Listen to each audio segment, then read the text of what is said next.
Hello दोस्तों, N K computer zone में मैं नगीना पटेल आप सभी लोगों का हार्दिक स्वागत करता हूं। आपके बीच पुनः उपस्थित हुआ हूं एक नए सेट प्रैक्टिस लेकर। ये समान विज्ञान जो जीके का साइंस का बुक है, जिससे मैं टोटल रसायन विज्ञान का वस्तुनिष्ठ प्रश्न कराने वाला हूं। ये वीडियो आप लोगों के लिए BSc के लिए बहुत कारगर सिद्ध होगा।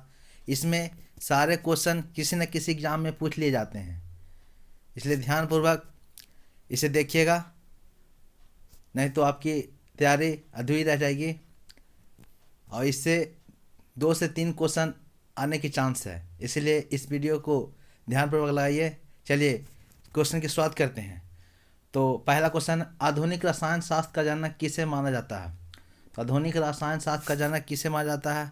तो माना जाता है एंटोनियो लेवाइसियर को। Answer D. नेक्स्ट है, द्रव की अवस्थाओं की अधिकतम संख्या क्या है?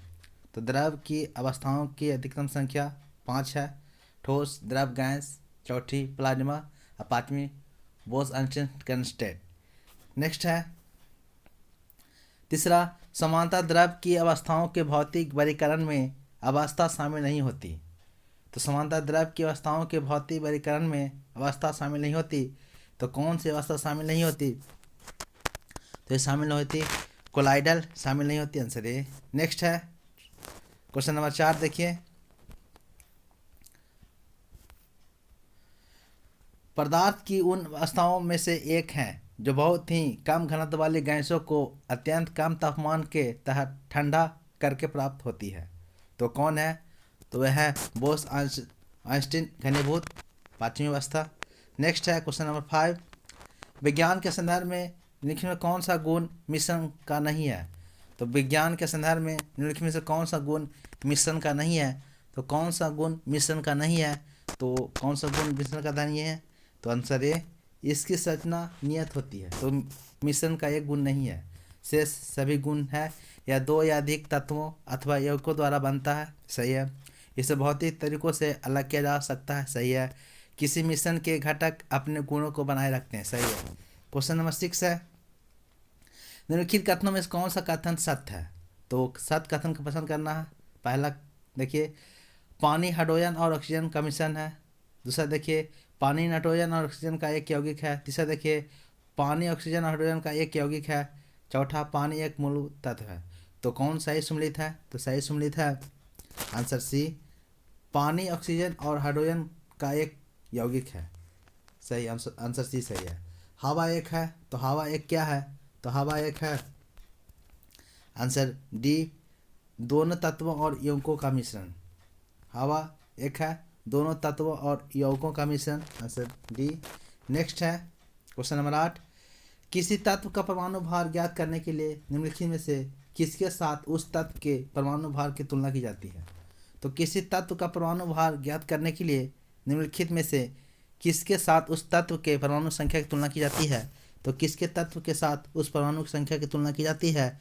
तो की जाती है कार्बन। Answer D. सारे इंपॉर्टेंट क्वेश्चन है, RRB 2016 में पूछा हुआ है। इस टॉपिक से सारे क्वेश्चन किसी न किसी एग्जाम में पूछ ले जाते हैं।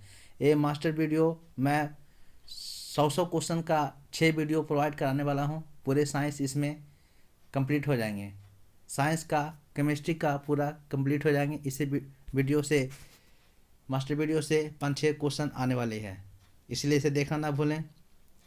क्वेश्चन नंबर 9 है, विश्व का प्रत्येक पदार्थ अत्यंत सूक्ष्म कणों से मिलकर बना होता है, यह सर्वप्रथम किसने कहा था? तो सर्वप्रथम कहे थे कनाद ने, महर्षि कनाद। Answer B. नेक्स्ट है, निम्नलिखित में से कौन सा एक मिश्रण नहीं है? तो निम्नलिखित में से कौन सा एक मिश्रण नहीं है? तो ग्रेफाइट, कांच, पीतल, इस्पात। तो ग्रेफाइट एक मिश्रण नहीं है। नेक्स्ट सभी मिश्रण है, कांच मिश्रण है, पीतल मिश्रण है, इस्पात मिश्रण है, ग्रेफाइट मिश्रण नहीं है। नेक्स्ट है, निम्नलिखित में से कौन सा पदार्थ एक मिश्रण नहीं है? तो निम्नलिखित में कौन सा पदार्थ मिश्रण नहीं है? तो टीन मिश्रण नहीं है, शेष मिश्रण है, समुद्री जल मिश्रण है, मृदा मिश्रण है, वायु मिश्रण है। नेक्स्ट है, सारे इंपॉर्टेंट क्वेश्चन है, पदार्थ का परमाणुक सिद्धांत सर्वप्रथम किसने प्रस्तावित किया? तो पदार्थ का परमाणुक सिद्धांत सर्वप्रथम किसने प्रस्तावित किया? तो प्रस्तावित किए थे John Dalton. Answer A. Question number 13 है, किसी परमाणु के लिए पलम पुडिंग मॉडल किसके द्वारा दिया गया है? तो किसी परमाणु के लिए पलम पुडिंग मॉडल किसके द्वारा दिया गया है? तो ये दिए गए हैं जे थॉमसन। इंपॉर्टेंट क्वेश्चन है, पलम pudding model J Thomson, important question है। क्वेश्चन नंबर नेक्स्ट देखिए, एक परमाणु के 3 आधारभूत अवयव कौन से हैं? तो एक परमाणु के 3 आधारभूत अवयव कौन से हैं? तो आधारभूत अवयव हैं, आंसर बी, प्रोटॉन, न्यूट्रॉन तथा इलेक्ट्रॉन। नेक्स्ट है, द्रव्यमान संख्या किसका योग है? तो द्रव्यमान संख्या किसका योग है? तो ये प्रोटॉन और न्यूट्रॉन का द्रव्यमान संख्या योग होता है, आंसर बी। नेक्स्ट है, सारे इंपॉर्टेंट क्वेश्चन है, निम्नलिखित में से कौन सा एक न्यूक्लियॉन नहीं है? तो निम्नलिखित में से कौन सा एक न्यूक्लियॉन नहीं है? तो प्रोटॉन, न्यूट्रॉन, इलेक्ट्रॉन, पॉजिट्रॉन। तो न्यूक्लियॉन नहीं है, आंसर सी, इलेक्ट्रॉन एक न्यूक्लियॉन का उदाहरण नहीं है। क्वेश्चन नंबर 17 है, वर्ष 1897 ईस्वी में इलेक्ट्रॉन की खोज किसने की थी? तो इलेक्ट्रॉन की खोज की थी J Thomson, answer A. Next है, एक इलेक्ट्रॉन क्या है? एक इलेक्ट्रॉन क्या होता है? तो एक इलेक्ट्रॉन होता है, आंसर सी, नेट आवेश के साथ एक ऊपर परमाणविक कण जो नकारात्मक है। इलेक्ट्रॉन नकारात्मक होता है, यहाँ से पकड़ सकते हैं। नेट आवेश के साथ एक उप परमाणविक कण जो नकारात्मक है, आंसर सी। 19 है, जिन एक परमाणु कणों में समान उप परमाणु कणों से विपरीत गुण होते हैं उन्हें किस नाम से जाना जाता है? तो जिन एक परमाणु कणों में समान उप परमाणु कणों से विपरीत गुण होते हैं उन्हें किस नाम से जाना जाता है? तो उन्हें किस नाम से जाना जाता है? तो उन्हें प्रतिकण के रूप में जाना जाता है, आंसर सी।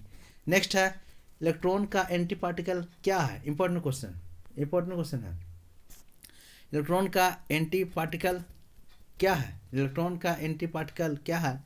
तो इलेक्ट्रॉन का एंटी पार्टिकल पॉजिट्रॉन है, आंसर ए। नेक्स्ट है 21, निम्नलिखित में से किसने प्रोटॉन की खोज की थी? तो प्रोटॉन की खोज की थी, एक की थी गोल्डस्टीन, आंसर बी। नेक्स्ट है, न्यूट्रॉन की खोज की थी? तो न्यूट्रॉन की खोज की थी चैडविक, आंसर ए। 23 है, कार्न बोसॉन नाम का संबंध किस नाम से है? तो कार्न बोसॉन नाम का संबंध किस नाम से है? तो S N. Bose, Satyendranath Bose, answer B. J C Bose नहीं, एस.एन. बोस, सत्येंद्रनाथ बोस। 24 है, निम्नलिखित में से कौन सा कथन सही है? तो सही है, देखिए चारों कथन को। ऑप्शन ए है, परमाणु के नाभिक में केवल इलेक्ट्रॉन विद्यमान रहते हैं। बी देखिए, एक परमाणु के नाभिक में इलेक्ट्रॉन और प्रोटॉन दोनों विद्यमान रहते हैं। सी में देखिए, एक परमाणु के नाभिक में केवल न्यूट्रॉन विद्यमान रहते हैं। डी में देखिए, एक परमाणु के नाभिक में प्रोटॉन और न्यूट्रॉन दोनों विद्यमान रहते हैं। तो 24 का आंसर हो जाएगा, आंसर डी, एक परमाणु के नाभिक में प्रोटॉन और न्यूट्रॉन दोनों विद्यमान रहते हैं। शेष कथन गलत है, सही है, एक परमाणु के नाभिक में प्रोटॉन और न्यूट्रॉन दोनों विद्यमान रहते हैं। 25 है, निम्नलिखित कथनों में कौन सा एक सही है? निम्नलिखित कथनों में से कौन सा एक सही नहीं है? तो निम्नलिखित कथनों में कौन एक सही नहीं है? तो सही नहीं है, तो फिर 4 ऑप्शन देखिए। ए में विभिन्न तत्वों के परमाणुओं की द्रव्यमान संख्या समान हो सकती है। अच्छा, बी देखिए, किसी तत्व के परमाणुओं की द्रव्यमान संख्या भिन्न भिन्न हो सकती है। सी में देखिए, किसी तत्व के सभी परमाणुओं में प्रोटॉनों की संख्या समान होती है। डी में देखिए, किसी तत्व के सभी परमाणुओं में न्यूट्रॉन की संख्या सदैव समान होती है। तो आंसर डी, किसी तत्व के सभी परमाणुओं में न्यूट्रॉनों की संख्या सदैव समान होती है, ये सही है। नेक्स्ट है 26, किसी परमाणु की परमाणुक संख्या से निम्नलिखित में से किसकी संख्या का पता चलता है?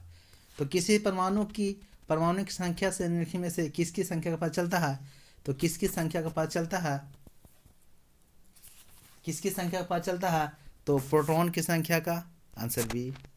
नेक्स्ट है 27, किसी तत्व का सर्वाधिक अभिलाक्षणिक गुणधर्म निम्नलिखित में से कौन सा है?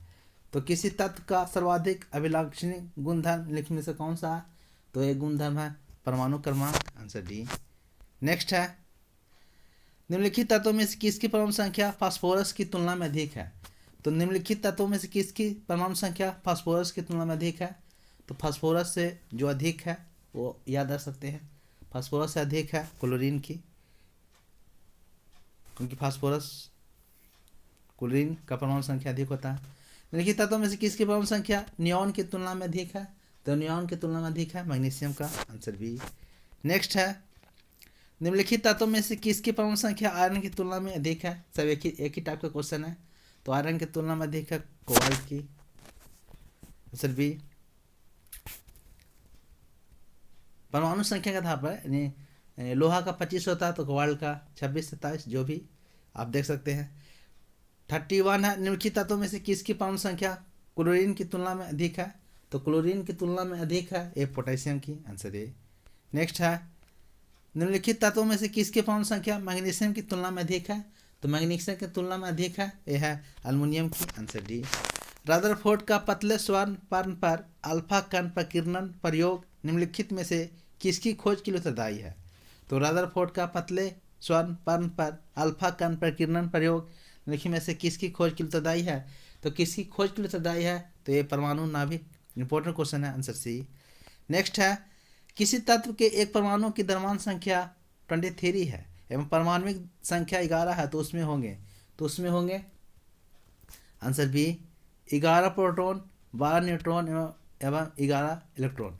प्रोटॉन इक्वल टू इलेक्ट्रॉन होता है तो 11-11, और परमाणु द्रव्यमान 23 है तो आप न्यूट्रॉन की संख्या परमाणु भार माइनस इलेक्ट्रॉन या प्रोटॉन घटाकर न्यूट्रॉन संख्या निकाल सकते हैं, तो आंसर बी हो जाएगा। 35 एक परमाणु की परमाणु संख्या क्या होती है जिसमें 10 प्रोटॉन और 11 न्यूट्रॉन होते हैं? तो अभी बताया प्रोटॉन की संख्या बाबा, परमाणु संख्या, तो ये भी 10 हो जाएगा, आंसर बी। नेक्स्ट है, कार्बन के एक परमाणु में 6 प्रोटॉन होते हैं, इसकी द्रव्यमान संख्या 12 होती है, तो कार्बन के एक परमाणु में कितने न्यूट्रॉन है? तो आप द्रव्यमान संख्या माइनस प्रोटॉन की संख्या निकाल सकते हैं, तो आंसर बी। नेक्स्ट है, एक परमाणु की द्रव्यमान संख्या 23 और परमाणु क्रमांक 11 है, तो प्रोटॉनों की संख्या, तो द्रव्यमान संख्या बाबा प्रोटॉन की संख्या, ये भी 11 हो जाएगा, आंसर डी। नेक्स्ट है, निम्नलिखित किन कणों में कणीय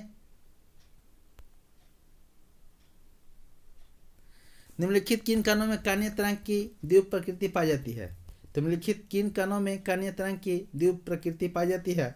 तो द्वीप प्रकृति पाई जाती है इलेक्ट्रॉन में, आंसर डी।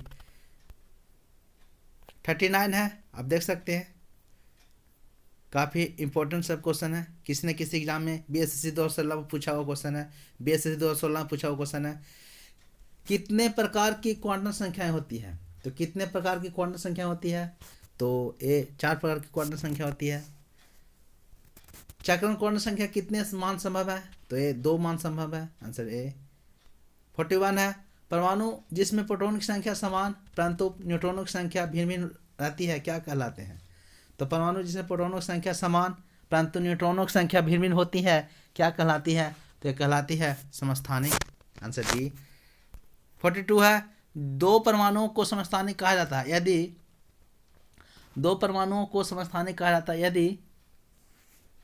आंसर ए उनका परमाणु क्रमांक समान हो परंतु उनकी द्रव्यमान संख्या भिन्न हो। इंपॉर्टेंट क्वेश्चन है। नेक्स्ट है 43, निम्नलिखित कथनों में से कौन से समस्थानिक तथा संभारकों के संबंध में सही है? तो समस्थानिकों तथा संभारकों के संबंध में सही है।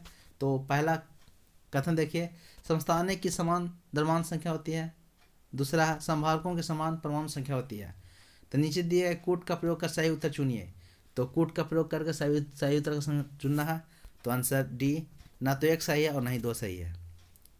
क्या कहता, समस्थानिकों की संख्या द्रव्यमान संख्या होती है, संभारकों की संख्या परमाणु संख्या नहीं थी, उल्टा लिखा हुआ। समस्थानिकों की संख्या परमाणु संख्या होती है, न कि द्रव्यमान संख्या, और संभारकों की संख्या परमाणु संख्या नहीं द्रव्यमान संख्या होती है, बस उल्टा लिख दिया है, दोनों इसलिए गलत हो जाएगा। नेक्स्ट है 44 है, एक तत्व के समस्थानिकों के अणु के द्रव्यमान में अंतर का कारण क्या है? तो किसी एक तत्व के समस्थानिकों के अणु के द्रव्यमान में अंतर का कारण क्या है? तो अंतर का कारण क्या है, आप देख सकते हैं आंसर बी, उनके नाभिक में न्यूट्रॉन को अलग अलग संख्या। आंसर बी 45 है, समान तत्व के सभी आइसोटोप में क्या होता है, तो समान तत्व के सभी आइसोटोप में क्या होता है, तो सभी आइसोटोप में क्या होता है, आप देख सकते हैं आंसर सी, एक जैसी परमाणुविक क्रमांक किंतु भिन्न परमाणुविक संहति।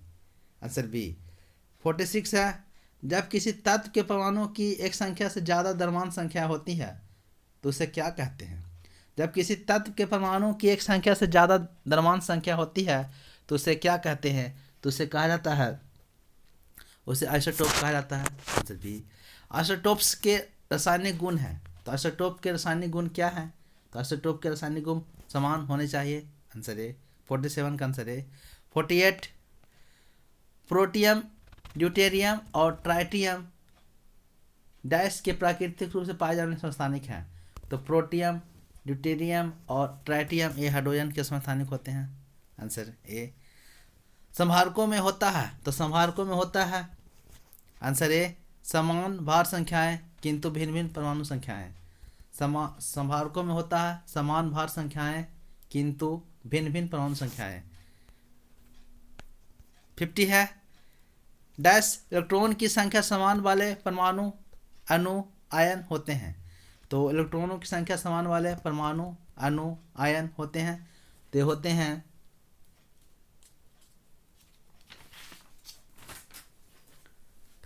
Iso electronics. Answer C. 51 है, दो तत्व कैल्शियम परमाणु संख्याएं 20 और आर्गन परमाणु संख्या 18, दोनों तत्वों की द्रव्यमान संख्या 40 है, तो ऐसे तत्व को क्या कहा जाता है, तो ऐसे तत्व को जिनका परमाणु संख्या 20, दो तत्व कैल्शियम का परमाणु संख्या 20 और आर्गन की परमाणु क्रमांक 18, तो दोनों तत्वों की द्रव्यमान संख्या 40 है, तो ऐसे को कहते हैं, ऐसे को कहा जाता है संभारिक, जिनका परमाणु द्रव्यमान समान परमाणु संख्या भिन्न हो उसे संभारिक कहा जाता है। 52 है, तत्वों का कौन सा युग्म संभारिक परमाणु वाला है, तो तत्वों का कौन सा युग्म है जो संभारिक है, तो संभारिक वैसे तत्व कहते हैं जिनके द्रव्यमान संख्या समान लेकिन परमाणु संख्या भिन्न भिन्न, तो इसमें आंसर डी हो जाएगा। आप देख सकते हैं परमाणु संख्या 40 है और द्रव्यमान संख्या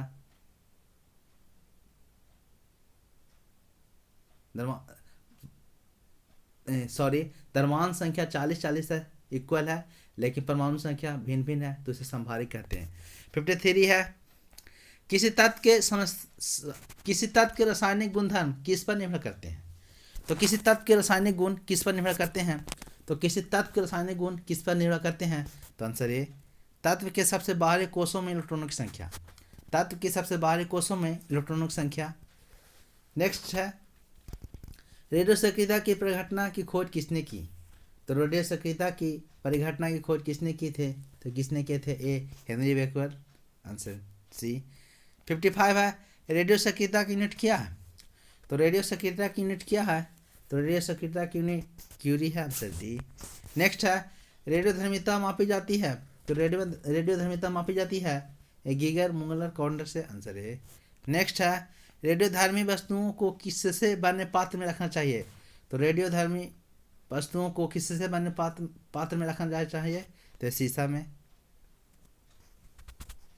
नेक्स्ट है, रेडियोधर्मी तत्व किसका उत्सर्जन करते हैं, तो रेडियोधर्मी तत्व किसका उत्सर्जन करते हैं, तो आंसर बी अल्फा बीटा और गामा का। 59 है, निम्नलिखित में से किस में ऋणात्मक आवेश होती है, तो निम्नलिखित में से किस में ऋणात्मक आवेश होती है, तो ये बीटा किरण में ऋणात्मक आवेश होती है। Answer B. 60 है, निम्नलिखित में से किसके उत्सर्जन में संभारिक उत्पन्न होते हैं, तो किसके उत्सर्जन से संभारिक उत्पन्न होता है, ये बीटा के उत्सर्जन से संभारिक का निर्माण होता है। नेक्स्ट है, रेडियोधर्मी पदार्थ में किस दौरान कोई परिवर्तन द्रव्यमान या आवेश में नहीं होता, तो गामा किरण के निकलने से कोई आवेश या परिवर्तन नहीं होता, आप ध्यान रख सकते हैं गामा किरण पर कोई चार्ज नहीं होता, उदासीन है। 62 है, अल्फा बीटा तथा गामा के वेदन शक्तियों अपने अवरोही क्रम में किस क्रम में होती है, तो अल्फा बीटा तथा गामा की वेदन शक्तियाँ अपने अवरोही क्रम में किस क्रम में होती है, तो किस क्रम में होती है, अवरोही क्रम में, तो आप देख सकते हैं, तो हो जाएगा गामा बीटा अल्फा। और आरोही कहेगा तो हो जाएगा अल्फा बीटा गामा। न्यूनतम पारगमय शक्ति किरणें कौन सी है? तो न्यूनतम पारगमय शक्ति वाली किरणें कौन है? तो ये हैं alpha Kiran, answer A. Next है अल्फा कण में क्या होते हैं? तो अल्फा कण में 2 प्रोटॉन व 2 न्यूट्रॉन होते हैं, आंसर ए।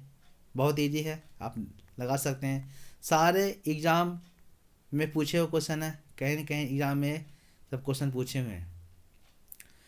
65 है अल्फा पार्टिकल्स होते हैं। तो आपका अल्फा पार्टिकल्स क्या होते हैं? तो अल्फा पार्टिकल्स, आंसर डी, बिल्कुल हीलियम के केंद्र के जैसा, बिल्कुल हीलियम के केंद्र के जैसा होता है अल्फा पार्टिकल, आंसर डी। 66 है अल्फा कण में 2 धनात्मक आवेश चार्ज होते हैं, इसका द्रव्यमान निम्न में से किस एक के लगभग बराबर होता है? तो अल्फा कण में 2 धनात्मक आवेश चार्ज होते हैं, इसका द्रव्यमान निम्न में से किस एक के लगभग बराबर होता है? तो किस एक के बराबर होता है? तो हीलियम के एक परमाणु का, आंसर बी। 67 है रेडियो एक्टिव सामग्री से उत्सर्जित बीटा किरणें क्या है? तो रेडियो एक्टिव सामग्री से उत्सर्जित बीटा किरणें क्या है? तो बीटा किरणें क्या है? तो बीटा किरणें हैं, आंसर डी, केंद्रक न्यूक्लियस के चारों ओर घूमने वाले इलेक्ट्रॉन। 68 गामा किरणें किससे बनी होती है? तो गामा किरणें किससे बनी होती है? ये विद्युत चुम्बकीय तरंग, आंसर डी। नेक्स्ट है 69 किसी नाभिक के गामा क्षय से क्या होता है? तो गामा क्षय जो उदासीन है, न्यूट्रल है, इसको क्षय से क्या होता है? तो आंसर, इसके क्षय से क्या होता है? आंसर डी, ना तो नाभिक की द्रव्यमान संख्या बदलती है और ना ही परमाणु संख्या बदलता है, आंसर डी। 70 है निम्नलिखित में से कौन एक रेडियो सक्रिय तत्व है? तो निम्नलिखित में से कौन एक रेडियो सक्रिय तत्व है?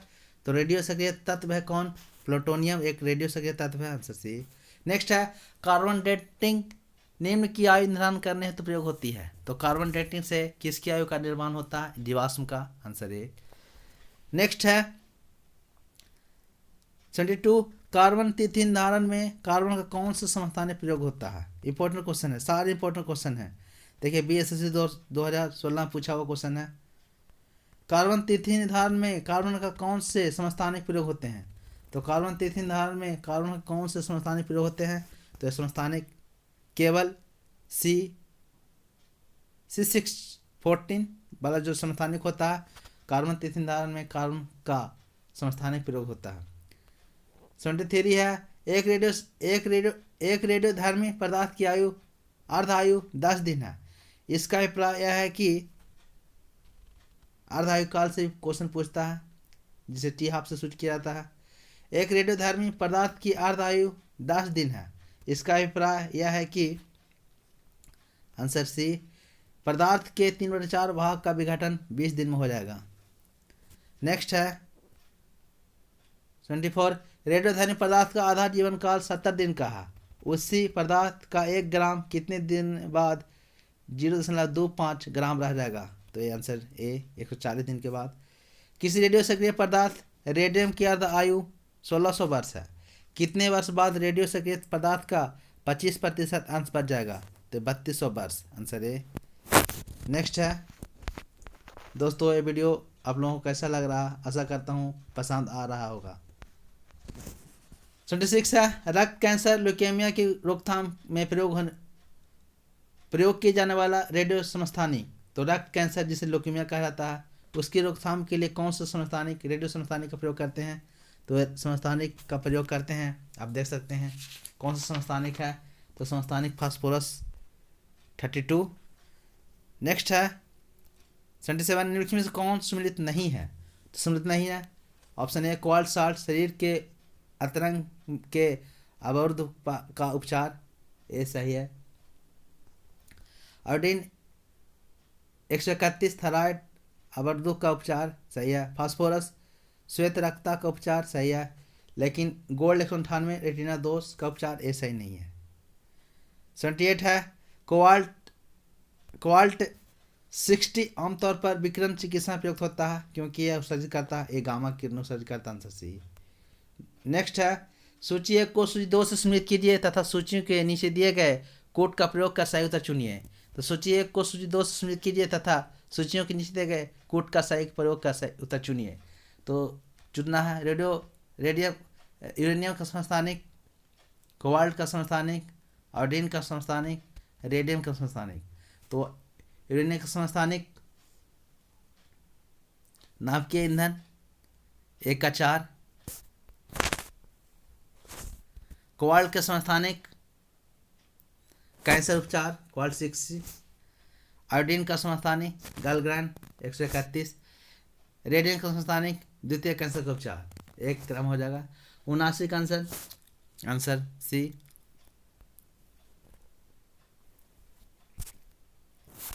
नेक्स्ट है 80 किस प्रकार की अभिक्रिया में सबसे अधिक हानिकारक विकिरण पैदा होता है। इंपॉर्टेंट क्वेश्चन है। किस प्रकार की बीएसएससी 2016 पूछा हुआ, किस प्रकार की अभिक्रिया से सबसे अधिक हानिकारक विकिरण पैदा होता है। तो किस प्रकार की अभिक्रिया से नाभिकीय विखंडन अभिक्रिया, नाभिकीय विखंडन अभिक्रिया। परमाणु विखंडन की प्रक्रिया है। तो परमाणु विखंडन की प्रक्रिया है एक भारी परमाणु नाभिक के उपखंड जो टूटता है उससे परमाणु विखंडन अभिक्रिया कहते हैं। 82 है नीचे एक अभिकथन और एक कारण दिया गया है। अभिकथन ए परमाणु विखंडन की घटना अत्यधिक ऊर्जा उत्पन्न करती है। कारण क्या है आर वह प्रक्रिया जिसमें एक नाभिक 2 भागों में टूट जाता है परमाणु विखंडन कहलाता है। तो सही दोनों लग रहा है। ऑप्शन देखते हैं उत्तर में। ऑप्शन ए अभिकथन और कारण दोनों सही है और कारण अभिकथन की उचित व्याख्या कहता है। बिल्कुल सही आंसर ए। 83 है परमाणु बम किस सिद्धांत पर आधारित है। तो परमाणु बम किस सिद्धांत पर आधारित है। तो परमाणु बम अनियंत्रित नाभिकीय विखंडन आंसर बी। नेक्स्ट है 84 परमाणु प्रस्फोटन किसके द्वारा प्रेरित होता है। तो परमाणु प्रस्फोटन किसके द्वारा प्रेरित होता है। ये होता है आंसर डी अनियंत्रित श्रृंखला अभिक्रिया, अनियंत्रित श्रृंखला अभिक्रिया। 85 है जापान पर गिराए गए परमाणु बमों के नाम थे। तो जापान पर गिराए गए परमाणु बम के नाम थे एक हिरोशिमा, एक नागासाकी पर 6 अगस्त और 9 अगस्त।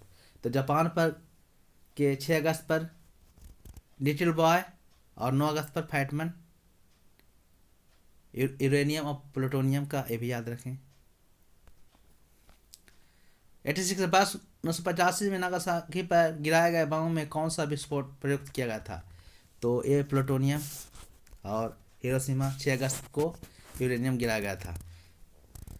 87 है न्यूक्लियर संलयन के दौरान निम्नलिखित में से क्या होता है। तो न्यूक्लियर संलयन के दौरान निम्नलिखित में से क्या होता है।